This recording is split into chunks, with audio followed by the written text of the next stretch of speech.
It's the Opperman Report. And now, here is investigator Ed Opperman. Okay, welcome to the Opperman Report. I'm your host, Private Investigator Ed Opperman. You can find me at Opperman Investigations and Digital Forensic Consulting if you email me at oppermaninvestigations@gmail.com. Now, our guest today, fascinating guy. We've been talking 20 minutes off the air, so we're going to have a good time on the air. Eric Walberg. You can find him at ericwalberg.com. He's written many books. Let's see here. One is Postmodern Imperialism, Geopolitics and the Great Games, The Canada-Israel Nexus, Islamic Resistance to Imperialism, and From Postmodernism to Post-Secularism, Reemerging Islamic Civilization. Now, he's being so generous. He says if you go to ericwalberg.com and contact him directly, if you send him an email, he's going to send you these books for free via PDF. Just don't go spreading them all over the world. Mr. Eric Walberg, are you there? Yes. Thank you so much for coming on the show, first of all. Can you tell the audience about yourself? Who is Eric Walberg? Well, I was born and raised on a farm and then in a small town, Guelph, near Toronto. So that's a very important, formative part of my life, I think. And then I went to University of Toronto and on to Cambridge University in England. And then I became more, this is mid-70s. This is the height of our anti-imperialism, the bit of socialism that was coming from the post-war period. That was, I would say, the height of our civilization, really. So I was very active looking to make this into socialism, because it was, and there was something across the water called the Soviet Union that I didn't really know much about, but being an analyst and an economics student, I delved into that, and I discovered that it was, in fact, a real attempt at socialism. It was problematic, but it was the reason we survived World War II without fascism. That alone made it very important to me. And my birthday is June 22nd, 1951. Now, what happened on June 22nd, 1941? Can I ask you, Ed? Do you know? The only thing I know about June 20th, I had two girlfriends on June 20th. And I know they're both Geminis. That's all I know about it. What happened? Really? So no one, if I tell a Russian that, their face drops and they say, oh, that June 22nd, that's when Hitler attacked Russia, Soviet Union. That was the beginning, the real beginning of World War II. There's play acting in 1939, and there was this, and then there was the real war started. So that I don't know. I fantasize that perhaps I'm a reincarnation of a Russian soldier that died heroically. I'd like to think of that in this defense and the fight against fascism. So that was quite formative. And also Cambridge, because Cambridge is the home of the great spies. Excuse me, Tim Philby.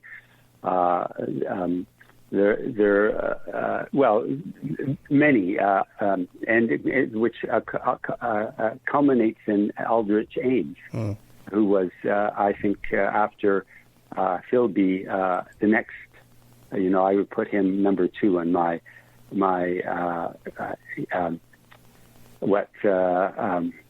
pantheon of anti-fascist, anti-imperialist heroes. So. Although he's more problematic than Philby. We'll get into this. Yeah, that's how I found you, from an article in Covert Action magazine called "Aldrich Ames Will Go Down in History as a Traitor Who Spied for the Soviet Union During the Cold War." And in that article, you compare Aldrich Ames to Philip Agee. Is that who you're talking about, Philip Agee? Well, okay. This is my original. Which you'll find at my site, is Aldrich Ames, The Perfect Spy, All is Truth. That was my title. So, but when I rewrote it for the Covert Action magazine, it was toned down a bit. Some of the, kind of rousing rhetoric was removed. So they're a little bit sterner. Gotcha. They wanted something, not quite so favorable to Ames, whereas I was being a little. I mean, I just admire him greatly for his courage and his ability to survive and to be so articulate. He's really. I agree, because I read some of the quotes you had of Aldrich Ames. This was a brilliant guy. He was a well-thought guy. Yes. Yeah. Before we get into all these articles and your books and stuff like that, you spent some time, you lived in Russia, right? Yes. I saw the light. You can laugh. When I was studying at Cambridge, I was studying economics, and I was very interested in how you could make socialist economics. Well, of course, Cambridge was the site where this all of this activity was going on, talking about how to use science and mathematics to create and statistics. All of this you can really. And now the Soviet Union didn't survive long enough to get the computer in a workable way. And now, if it could have survived, it probably would have been able to. Clean up its messy, bureaucratic, handwritten version of socialism, and it might have worked. But anyway, that's how I got interested there. So, how many years did you spend in Russia? I went to study first at the Moscow University through the Canadian-Soviet Friendship Society. When I came back from Cambridge, I was really eager to, so I looked up in the phone book, and there was USSR. That was the only way I could find any, and it was it's a genuine friendship. They still have friendship organizations. A lot of countries do this just to promote your better understanding. So I worked through them and then went to study at the university there, and that was a real mind-blowing experience in 1979. That's I talk a bit more about that in Postmodern Imperialism, but that really was seminal. I came back, I tore up my Communist Party card, or just kind of, no, it's not really working. But I never lost my belief that it was still the right thing to do to support the anti-imperialist struggle. I mean, it's like today, who is fighting Israel? Only Iran is it's the only country that stands up to the brutal fascism of today. And so, you can't just pick and choose your heroes. If you've got an idea that is really, really important to you, you have to find the people that are also following that same idea. So that's how. Why don't you tell us a little bit about that book, the latest book, the Canada-Israel Nexus? Yes, Canada-Israel Nexus. Of course, I'm Canadian. I'm from Toronto. So I'm very interested in our history too, but I wanted to see just what the role of Jews was in Canadian history. If you look hard, you can find a little picture book that everything's written by, of course, Zionists. Jewish Zionists are the only ones that are allowed to write about Jews in Canada. So I was making a very bold attempt to break through that iron curtain. That you find iron curtains everywhere. So there's one. And I found fascinating, it's incredible material. And the way people were pilloried in the past. Selwyn Smith, he's the most fascinating intellectual of the 19th century Canada. And he realized that Judaism itself, the way it's turning into Zionism already in the late 19th century, and promoting only Jewish secularism, that is undermining the spirituality of course, it was Christian. Of course, before that, it was native. So it was, I don't know if you want to call it natives pagan or whatever. But we had some kind of spirituality when I was growing up. I went to church, and I always believed in God. I wasn't really convinced by the intricacies of Christianity, the cross and the resurrection and all that. But I knew that we are a spiritual being. So that really was how I was writing the book, not from a secular position, but from someone that sees humanity and Canadians, that we have a spiritual life, and that should be part of our analysis. So, and you look at the Jews, the way they came, they were there right from the start, right in the 18th century, when the Battle of in France or in Quebec City, that when the British took over, there was who was the supplier, the logistics person for the wolf, for the British wolf. It was Jews, a rich. I think this would be a Sephardic Jew. Most of the Jews from Britain were more Sephardic, so they came right in the first boat and helped defeat the French. But the French had their own Jewish supplier too. So it's fascinating. It's Mother Courage. You see on both sides the Jews working to finance and help. They're very effective. They're very talented. But where, there's no morality there. It's basically just, it's for us, if you let us stay here, if we can charge interest and open banks and do the trading and all of that, then we're good to go. So that was the kind of pact that was made right from the start. And then through the 19th century, and then, of course, Canada and both Canada and the U.S. had this huge, I think, 4 million Jews came in the late 19th century to the U.S., and I think 1 million came to Canada. And then a lot of them went on to the States because no one really wanted to live in Canada. It's cold, and the U.S. is where all the money is. So we ended up with we have about 1.8% population Jewish, and I think the U.S. has a bit more than that. I'm not. You can look up in my book. I have the stats there. But let me say, it was this book, that the Canada-Israel nexus, that caused you to go to Iran? Yes, because basically it's exposing Zionism there in the book, and looking at the how Jews came to Canada. There were the not street sweepers. What do you call them? The hobjobber, with a cart, and the traditional view of collecting old clothes or whatever, and I'm not sure. I've got this. I have to brush up. But that was one of the. Also, there's different elements. It's fascinating that there's different layers of the Jews coming, but basically, it's a group that works, to promote itself as a group, and it's also very important in our own history. We our intellectuals, our doctors, are not so much dentists, but psychiatrists, the lawyers, very much Jewish. Not all, but it's very, very strong, and they're very talented. Jews are very talented, and so we benefit.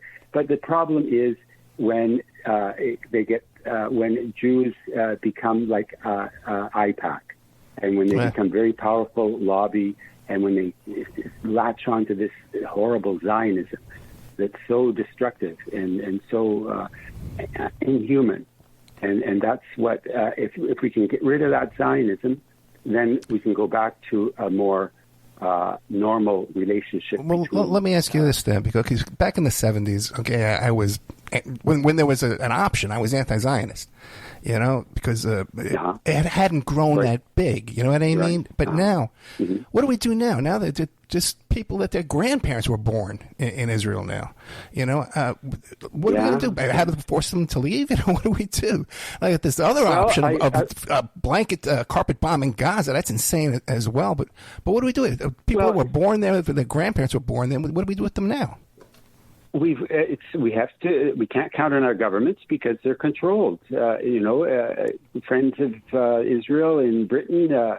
We don't have a Friends of Israel in Canada, but all of the parties, all of our three parties are basically Zionists still. And but now the NDP and even the Liberals, they said no on this. We want a ceasefire.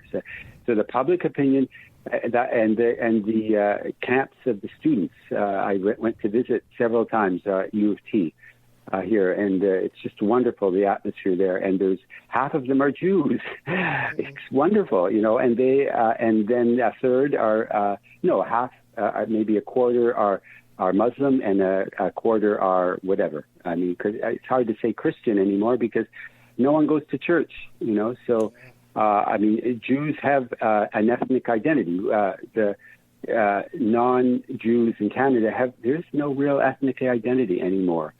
It's but I don't know if I really care that much. I don't really identify as white anyway, or as non-Jew or Jew. I just I'm really a Muslim now. I think that's really?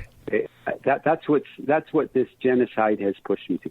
I became Muslim a while ago, but it was Israel and how every day killing Muslims, and these Muslims are praying and they're devout and they're strong and they resist. And to me, that was just so inspiring that I realized that they have a spirituality, and I wanted to team up somehow as much as I can with that, because to me that is the whole purpose of life, that we don't want to be stuck in this material morass killing people. We want to rise above that. So let me back up a little bit, though. When you were in Russia, though, you became disillusioned with the success of socialism in Russia in '79. Well, imagine you're younger than I am, but you will remember late in the '70s. This is '79, and this is just. I arrived in Russia 4 months before Afghanistan war broke out.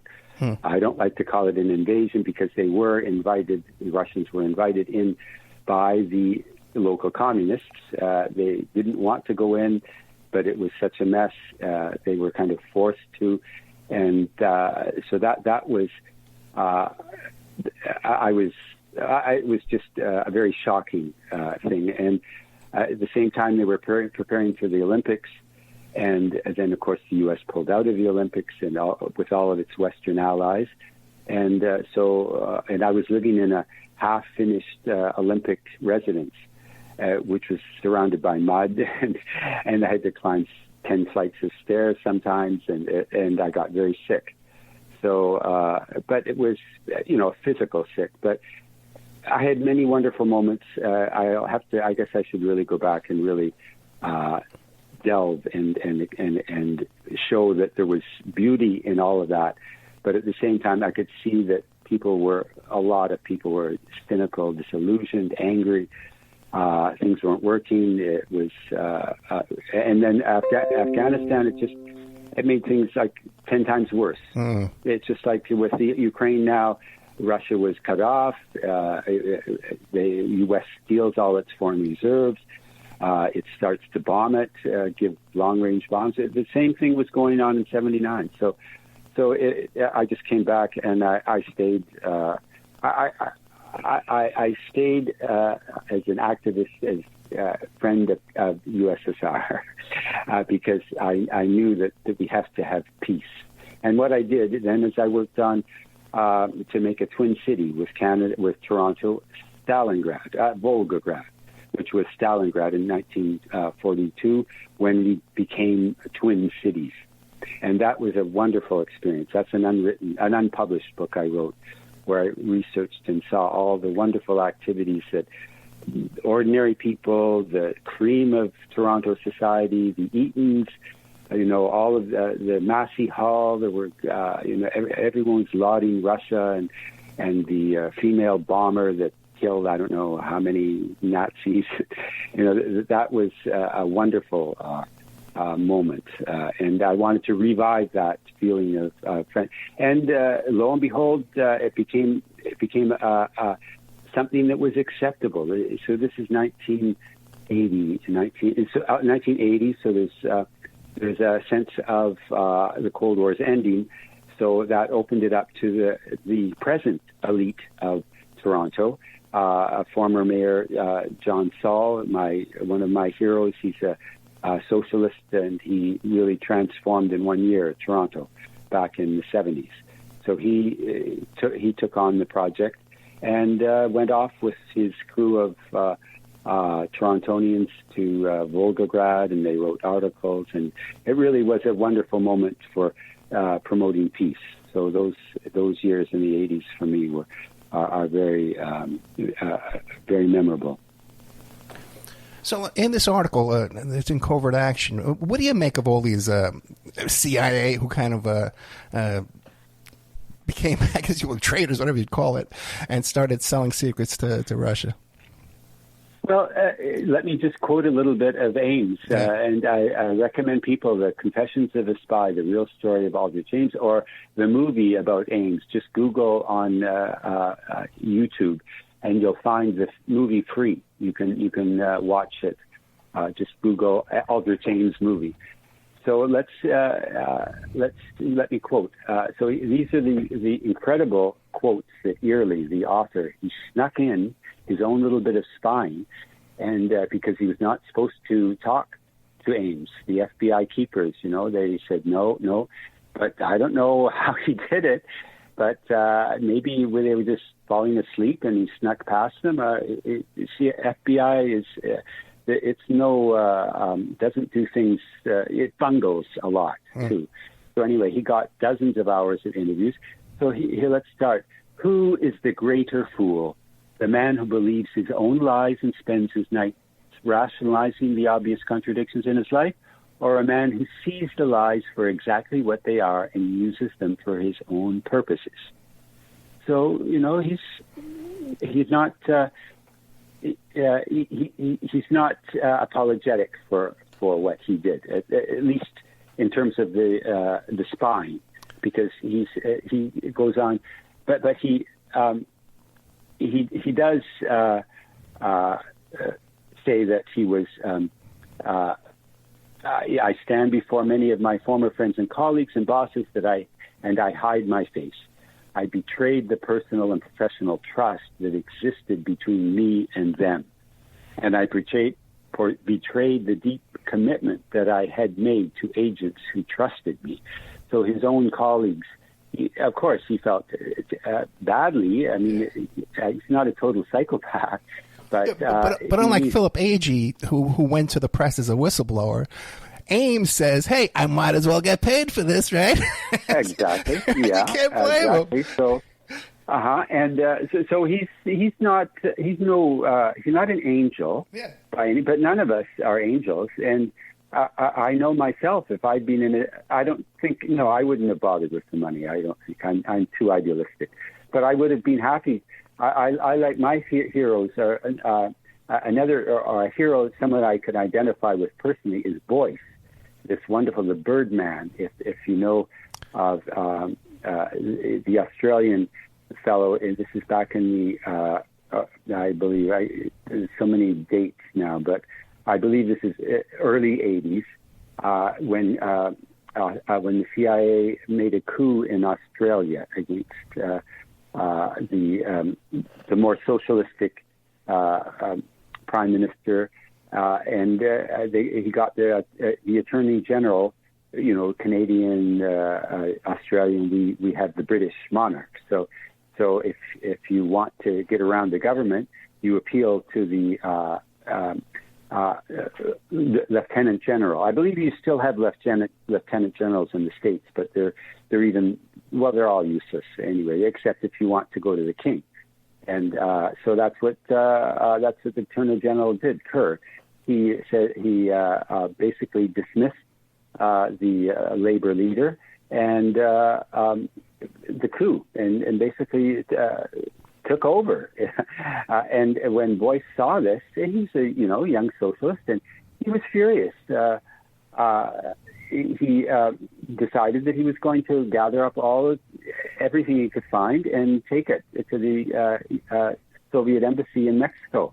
So he and his druggy friend Lee. The two of them went on a wild chase and finally got through. Very difficult. Another nail-biting episode.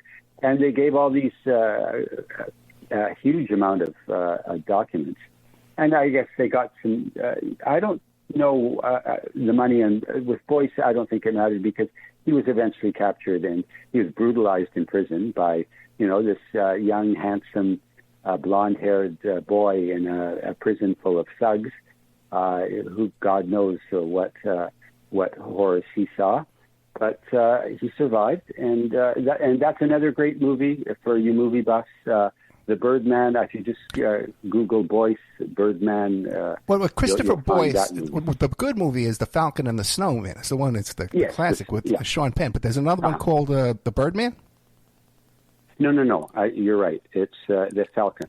Now, you know what's very interesting about Christopher Boyce? Because, the idea is that he intercepted the top secret satellite communications for the National Reconnaissance Organization. But do you know who he worked for? Do you know who employed him? Oh, he worked for the CIA, did he? No, look it up. Go to his Wikipedia page. It was TRW, the credit reporting agency that has access to this top secret communication satellites. Okay, yeah, so it's a money thing that has access to the satellites. So isn't that interesting? How you can't keep your secrets if your whole society's built on money, you're going to lose. But just think too, if TRW has access to these satellite communications, the top secret, that also means that NRO and CIA has access to all of our credit information. It's the same people. Yeah. No, and actually, you mentioned. By the way, I interviewed Christopher Boyce's wife, and also.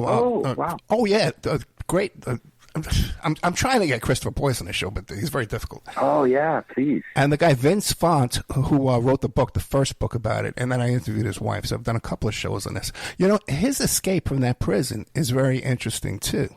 Supposedly he shimmies over a fence and, he crawls through this ditch and he makes it to the woods and he lives in the woods for something like 3 weeks with no shower, no comb to comb his hair, no toilet paper, no food, no water. Yeah. And he walks out of there and allegedly he hitchhikes a ride out of there. So I don't know. He had to have had help with that prison escape, which I think almost every prison escape has help. Well, and on that movie, you mentioned Sean Penn, my least favorite Hollywood actor. Now, the one I like in that is Hutton.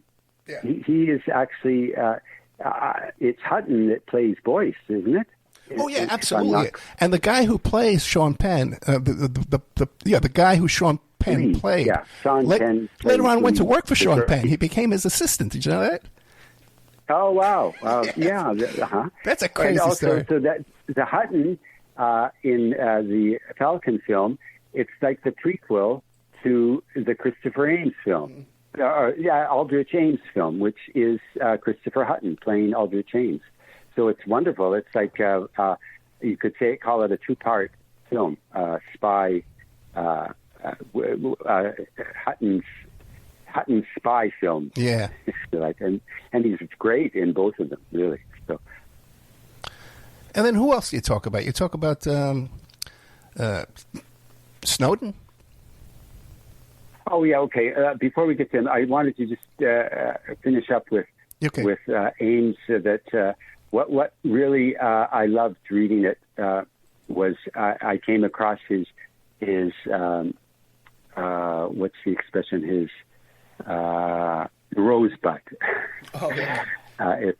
Which was he tells Early in one of the long interviews. He said, Early asked, why did you start this?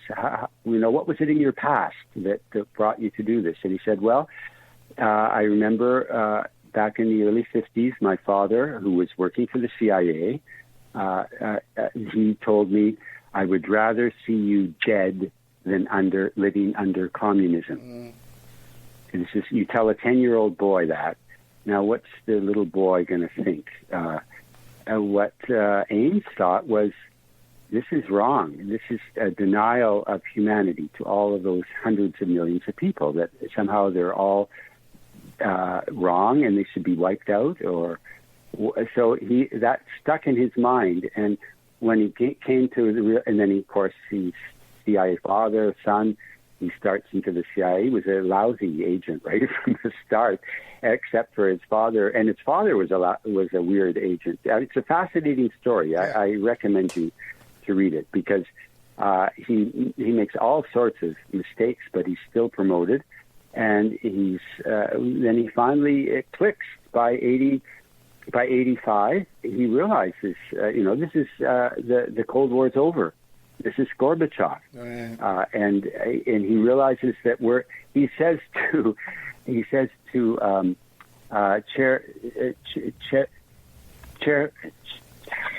Cherkeshin, his handler, he says, we're almost allies now. I'm not really a spy. What a wonderful self-justification. And I should look it up. Wait, I think it's in front of me. Oh, I got it here. Oleg. No, not Oleg Gordsky. No, wait. Anyway, I'll find it. Just a second. Okay. Cherkashin. So Cherkashin is interviewed later by Early in writing his book, and Cherkashin says he did nothing wrong. He just helped us survive. Basically, we were always. So he was always being invaded, attacked, undermined. He was a very fine fellow.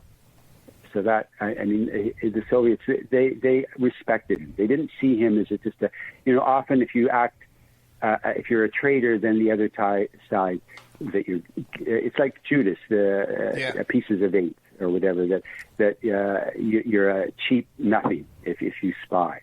But no, the Soviets, they actually had their spies. There's another wonderful spy that defected to the U.S., and then he wanted to marry the wife of the Soviet ambassador in Canada. This is very weird. It's Yurchenko. He defected to Italy. It was rushed to the U.S. for debriefing in '85. He was debriefed by Ames, who he could have exposed, but because Ames was interviewing him, somehow that got bypassed. This Ames was incredible to live on that edge of sanity. Yeah, just to clarify for the audience, what he's saying is when this guy defected from Russia, he recognized Ames as being a turncoat himself. But you can imagine him sitting in the room staring at each other. Well, but he didn't. Well, he didn't. I don't know if he sort of half knew. He wasn't sure. I don't think he had anything right, but because anyway, he wasn't able to get at Ames. And what happened to this Yurchenko, the CIA? Okay, so you got this man. He told them couple of names of spies, but not Ames's name. He didn't really have that down cold. So the CIA, but he gave them the names on the understanding that the CIA would spirit him into Canada, to Ottawa, so he could confront the wife of the ambassador and smuggle her back. This guy was, when you're in love, you do like really stupid things. So, then it turns out she wants no part of him. Yeah. Yeah, she said, "Get out of here! What are you doing, you idiot?" We had a nice little fling. Why can't you just accept life the way it goes? So he was taken back to the U.S. He was depressed. And he went, even though he's given $1 million and given a medal and a nice place and he went to the Soviet embassy in Washington and redefected. Yeah. And he was left alone. He was kind of pitied. This is kind of, you jerk, what are you doing? But by 85, this is Gorbachev, and already the Soviet Union's collapsing, things were going crazy. So he just laid low, and lo and behold, Putin comes to power, and he gives this Yurchenko a gold star and refashions his whole spy episode as an infiltration of the U.S., some kind of, I don't know what the term they used, but some kind of sneaky infiltration and then to go back. So they because they like to have Western spies. I was always treated when I lived there. People loved the fact that you're a Westerner and you don't hate us. Oh wow, that's neat. So in a way, I've lived in. People say, why do you go to these horrible places to live? Egypt, Russia, Iran. People, I feel like an ambassador, but without all the hassle of being a real ambassador, which is lies, spying. Well, Mr. Walberg, did you travel by yourself? You had a wife, a family? No, I'm single. I'm a bachelor. That's my life. I never found a family. That's a great sadness to me, but I don't sometimes think you're I better would off, have had my life. Yeah, I wouldn't have had my life right. if I'd been, with a family. My head's up in the air. So now, what about Ames uncovered some treason by Henry Kissinger? Oh, that's just these beautiful little episodes. Yeah, Kissinger was a spy. He's incredible. He was really angry when Jimmy Carter came to power, or whatever you want to call it in U.S. Because Carter didn't want Kissinger. He got this. Who was his? You're American. Please fill me. Cyrus Vance. Cy Vance. It was Vance. Right. Who, by the way, is the father? Who's the father of the prosecutor in New York who lets everybody go? It's the same Cy Vance family. He's not the father of the Vance vice president, Trump. Oh, no, not J.D. Vance. No, the prosecutor in New York who let Trump get away with for years is Cy Vance Jr. Okay, so Vance and I don't know who else were doing the negotiations. They were deep into the SALT talks. This is in the 80s. The only good thing that Reagan did was to sign this no long-range missiles in Europe and get rid of all the long-range missiles. So they were right in the middle of the talks, election. So what does Carter do? He appoints a new negotiator, and the Soviets hate that. They want the stability. They're used to people being in their place, knowing things. People you can befriend. They were friends. They quote unquote friends of Kissinger. Kissinger, of course, he loved schmoozing with everybody. So when Kissinger was dumped by Carter, he told his friend, Ambassador Dobrynin, all the inside details of the SALT talks, what the U.S. wanted, what they were thinking the Soviets wanted, He basically spied and tried to undermine the talks, hoping presumably that he would come back into Secretary of State and he could finish and be the glorious bringer of peace, Kissinger's peace. Well, that didn't work very well. So I think that's what you were referring to. Yeah, definitely. Very funny story. He gives his friend O'Brien advice on how to negotiate against his own country.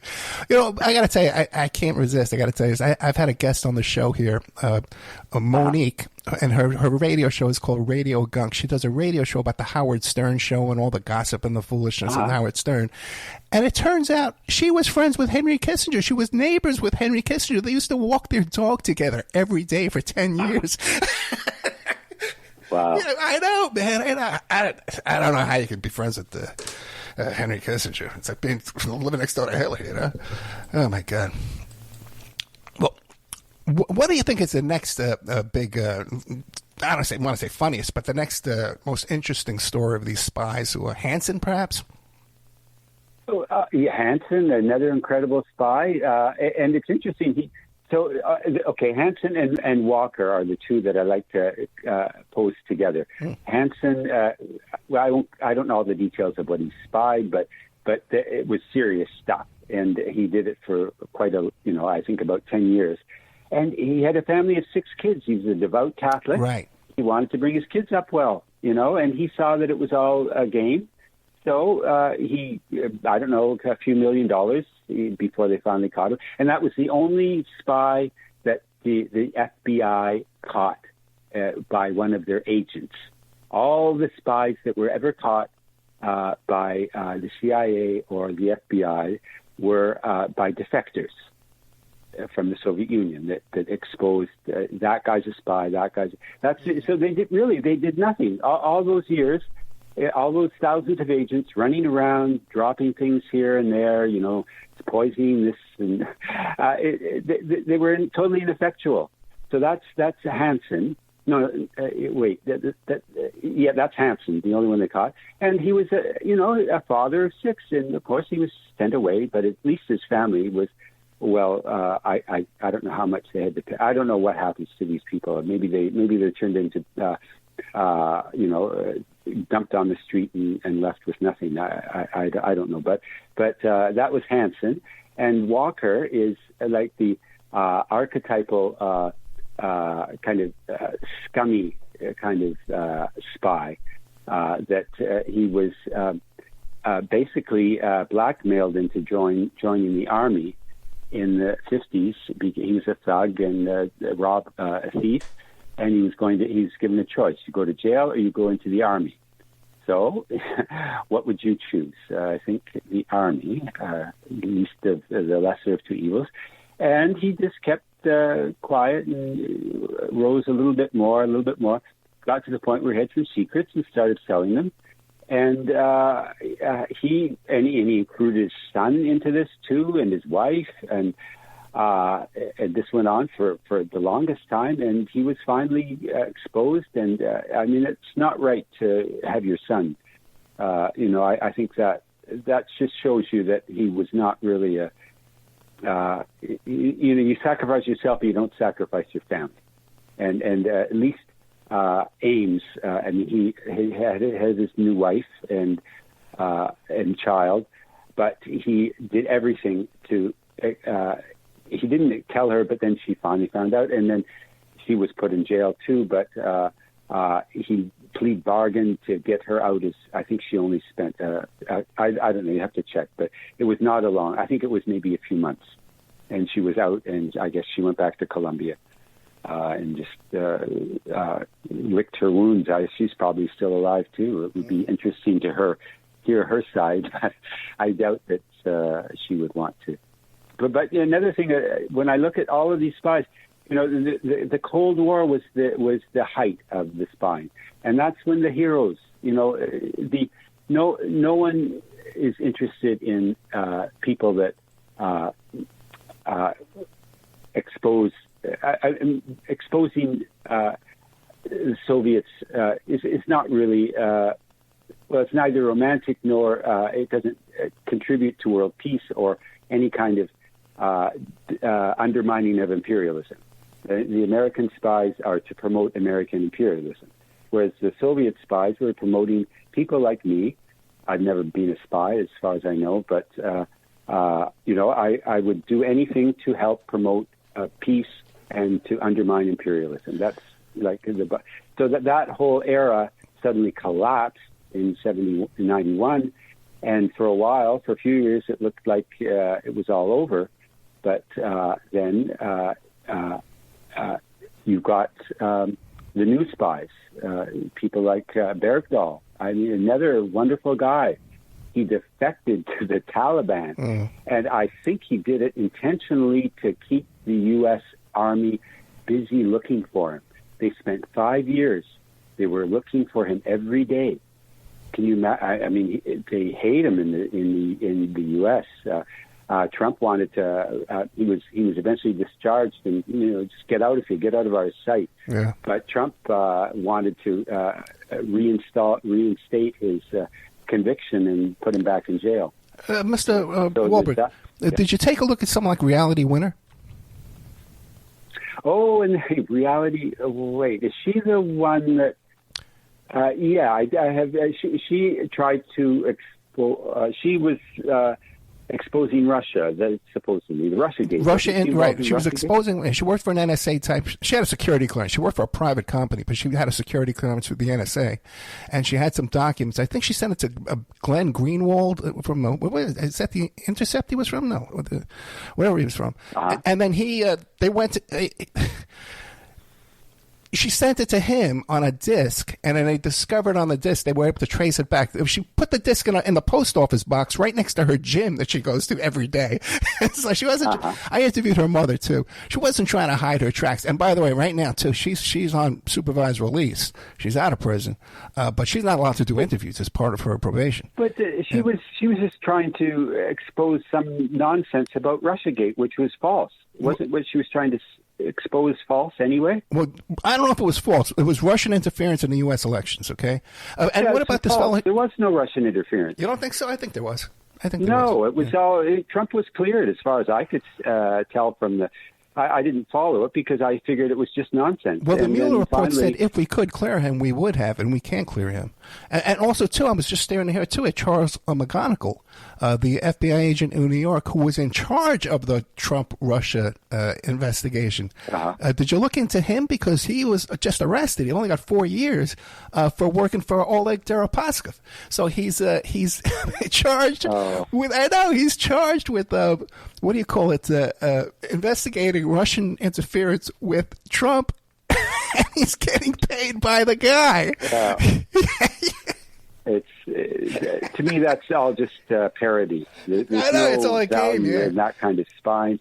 It's just it's a new version of the spy game where you say, oh, Russia's interfering in our elections, which is really nonsense. I mean, maybe there's some kind of hacking, but people are intelligent. They don't. This idea that somehow Russia can warp American minds, that's nonsense. It's a revival of this whole Soviet threat that somehow Reds under your bed, your children will become communists. No, they won't unless they realize just what a monstrous imperialism they're living under, and maybe they try and fight it, but to me that it makes them heroes. They're not bad people for doing that. And this Russiagate has nothing. It's just it was to try to incite more anti-Russian sentiment so that the U.S. can go and attack Russia, which is what it's doing now, to try and divide it up and take over all of those wonderful resources, all that oil and gas and gold. That's what the U.S. wants. So I don't put any charge. And then you've got that Snowden. I mean, Snowden is another wonderful, and he sees this, and the idea of Russiagate. Russia is a hero if it accepts Snowden and protects him from U.S. wrath. To me, that should be a good sign for people that if you hate Russia, you're hating the wrong side. And the audience should know Snowden, National Security Agency, was stationed at the University of Maryland, which is a National Security Agency facility, okay? Just Google it, look it up. So anybody goes to the UMD computer classes over there taking computer security, you know who they're working for, okay? Just to tell you guys. Now, real quick, though, because we only got a couple of minutes. Your story about, you said you were treated badly at the border when you tried to come into the United States? Oh, yes. So, okay, I love Russia. I love the Soviet Union. It's still in my heart. And Iran is the only country that's supporting Israel. I mean, that should be clear to anybody. And I realized that. And when I wrote my Canada-Israel Nexus, and I was doing interviews on Press TV, too. They're very open. They don't censor me. They're very, very nice people. They've got good hearts. They're fighting imperialism. So one of the people that I met at the conference, the anti-Zionist conference in Tehran, he decided he wanted to publish my book, Canada-Israel Nexus, in Persian. So he had it translated into Persian, which is, I've only one other book. My first book was published in Turkish, and this one in Persian. And so that was really nice. And so I went back to for a book launch in Tehran. And then when I tried to go across the border at Niagara Falls to visit my cousin and to go biking in northern New York, I was brutalized at the border. I just came out a wreck. They had me. They did a little mini Guantanamo, ice cold room. No, you don't know who you're talking to. They come back and forth. Good guy, bad guy, asking me why was I going to mosques in Cairo. What did I think of? I don't know. They were asking me, what did I think of Islam? And this is so obscene, I can't describe it. So they did dump me back in Canada, but now I'm afraid. I'm afraid to travel, really, because the U.S. controls all borders. And if they decide you're a terrorist, you never get off that list.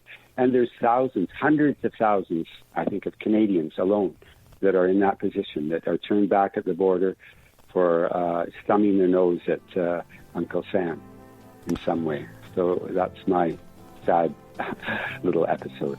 Okay, so don't forget, we've been talking to Eric Walberg. You go to ericwalberg.com, and if you send him a nice, polite email, he's going to send you any of these books you want, okay, on a PDF for free. Otherwise, go to Amazon, support the work. But Eric Walberg, we are out of time. Thank you so much. EricWalberg.com. You can find him on Twitter, too, as well, Eric Walberg. And once again, free books at the PDF there. Thanks, Ed. It was a delight to talk with you. It really was. Thank you. Bye-bye. Good night.